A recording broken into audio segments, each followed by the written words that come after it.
Aujourd'hui, je vous reviens avec une vidéo que ça fait longtemps que je voulais faire. Au fond, c'est assez spécial de parler de ça parce que je pense que c'est quelque chose d'assez tabou. J'aimerais ça vous parler aujourd'hui de l'impact de l'allaitement sur la sexualité. C'est-à-dire que il y a beaucoup de gens, peut-être qui n'en parlent pas, mais qui vivent des problèmes face à ça. Parce qu'il y a un rapport qui est différent par rapport à avant, justement le rapport avant d'avoir des enfants, avant l'allaitement. Bref, je voulais vous parler de ça aujourd'hui parce que je pense que ça touche beaucoup de couples. Puis je pense que c'est quelque chose de vraiment important de parler puisque c'est tabou. Puis je tiens à dire que je suis pas psychologue, je suis pas sexologue, j'ai juste mon expérience personnelle à vous partager et les choses que j'ai entendues, les choses que j'ai apprises et tout ça. Alors j'espère que ça va vous intéresser. Si vous êtes curieux de savoir la suite, eh bien continuez de regarder la vidéo. Alors premièrement, j'aimerais vous dire que il y a deux choses qui se passent quand on commence l'allaitement en fait par rapport à la sexualité. Il y a des choses qui se passent physiologiquement dans notre corps, donc par exemple des hormones qui sont différentes parce qu'on vient d'accoucher, parce qu'on allaite. Donc je vais vous parler de ça. Puis ensuite, il y a des changements qui se font au niveau psychologique. Donc justement, le rapport qu'on avait avant avec la sexualité, nos seins par rapport à la sexualité, puis nos seins par rapport à l'allaitement maintenant, et la sexualité qui vient s'ajouter, en fait l'allaitement qui vient s'ajouter à tout ça.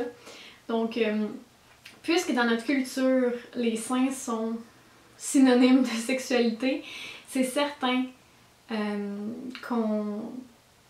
y a certaines personnes qui trouvent ça bizarre. C'est certain que justement c'est tabou.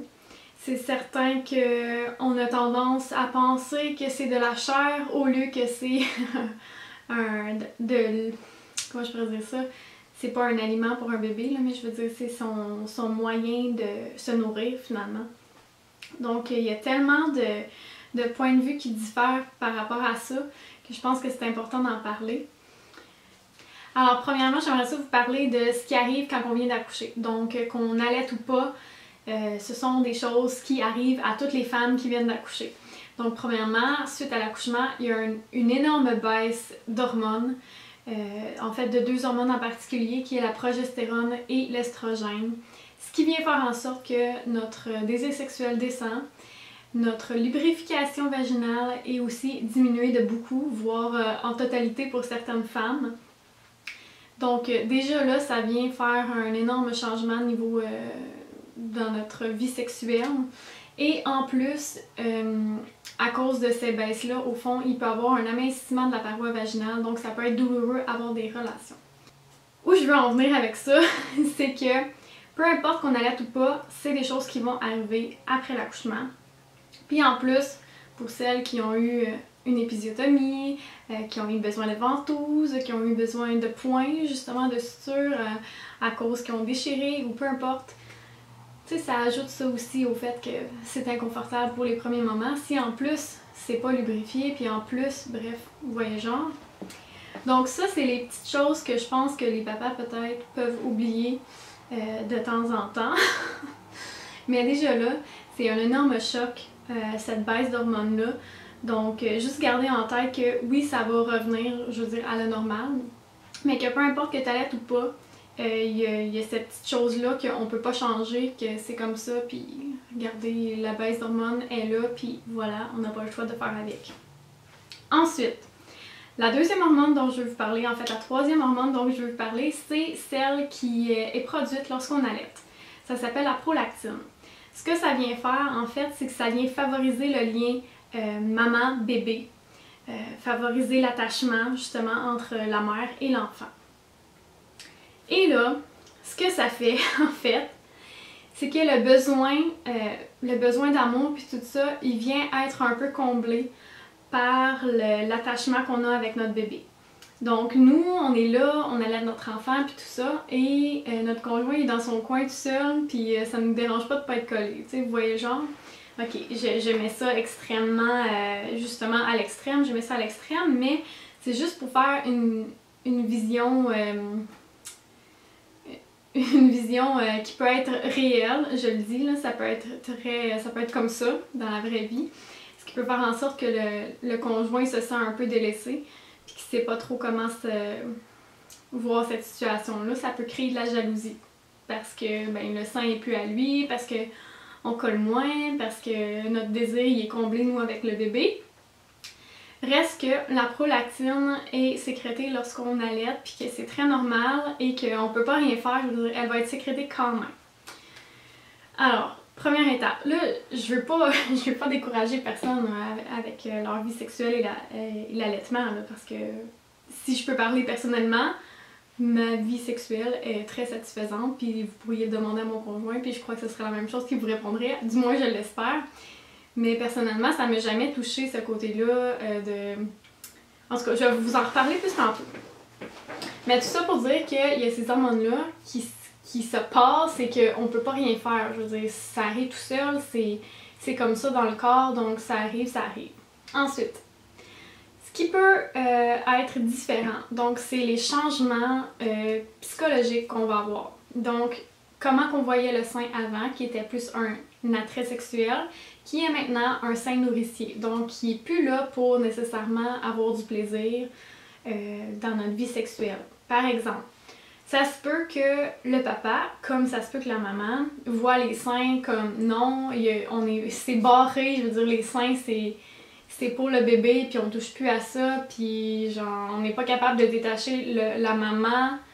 On n'est pas capable de mettre ensemble la maman et le rôle de maman sein nourricier et le rôle de femme et le sein sexuel. Bref, on n'est pas capable de mélanger ces deux choses-là. Ça se peut, ok? Puis ça se peut que ce soit le papa qui voit ça comme ça, puis ça se peut que ce soit la maman qui voit ça comme ça. Ça se peut que la maman elle dise aussi, ok, le sein c'est pour justement allaiter. C'est pas pour le sexe, puis quand on a du sexe, ben regardez, si vous touchez pas là, tu sais, ça se peut. Et comme ça se peut aussi que ça devienne un attrait sexuel quand même parce que les seins sont plus ronds, parce que y a du lait qui coule, ça peut faire plaisir aux gars, c'est quand même assez rare que j'ai lu, mais ça se peut. Donc c'est toutes des choses à laquelle on peut pas vraiment savoir avant de le vivre nous-mêmes. Aussi, où je voulais en venir, c'est que c'est pas parce que la prolactine et la baisse d'estrogène vient faire une sécheresse vaginale qu'on peut ne plus avoir de libido du tout. Ça, c'est pas vrai. Mais ça se peut que dans les premières semaines ou voire le premier mois, ça se peut que ça soit comme ça, puis par la suite, ça redevienne comme avant. Personnellement, j'ai jamais eu de problème avec ça.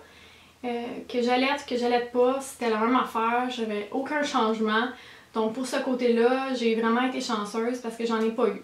Mais si jamais ça vous arrive, sachez que nos meilleurs amis lubrifiants à base d'eau qui sont parfaits et qui pourraient vous redonner envie. Parce que je veux dire, si vous avez jamais utilisé ça, puis que là, ça vous tente pas de faire l'amour à cause que ça fait mal ou quelque chose comme ça, ben, il y a nos amis les lubrifiants qui existent, puis vous pourriez retrouver plaisir en ajoutant ça à votre relation sexuelle. Bref, tout ça pour dire que je pense qu'il y a toujours moyen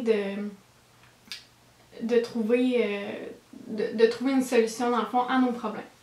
Aussi, ce qui peut arriver avec l'allaitement, en fait, c'est que toute la journée, on a donné le sein, toute la journée, on s'est fait achaler, entre guillemets, pour justement le contact et tout ça, maman-bébé.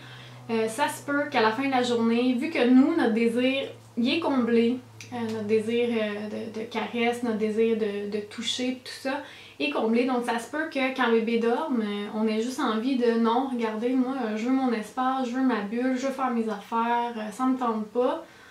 Ça se peut très bien. Donc c'est à prendre en considération aussi. C'est que ça se peut que on a besoin d'espace et tout ça. Ce qui se peut aussi, c'est que le papa, c'est pas parce qu'il trouve pas sa femme désirable, c'est pas parce qu'il trouve pas sa femme désirable. Ça se peut que c'est parce que ce soit parce qu'il a pas envie de lui faire mal ou justement parce qu'il voit ça comme non, ok, c'est le bébé et tout ça. Ça se peut qu'il soit pas très à l'aise avec ça. Ça se peut aussi qu'il soit jaloux, qu'il sente qu'il a perdu sa place et tout ça. Donc c'est des choses auxquelles il faut vraiment faire attention. Puis je pense que peu importe qu'on allaite ou pas, on a une adaptation à faire après l'accouchement. Mais que les femmes qui allaitent ont plus tendance à délaisser leur conjoint justement à cause du attachement maman-bébé. Bref, à cause de la prolactine. Et je tiens à dire que je dis pas ça juste personnellement, mais en l'ayant lu, c'est que un couple dans lequel il y avait satisfaction dans leur vie sexuelle, c'est sûr et certain que ça va être plus facile de leur retrouver leur intimité, leur relation comme avant, même si la femme allaite, qu'un couple qui n'était pas satisfait avant, puis que là, il vient s'ajouter bébé, puis qu'il vient s'ajouter l'allaitement. Ça, c'est sûr et certain.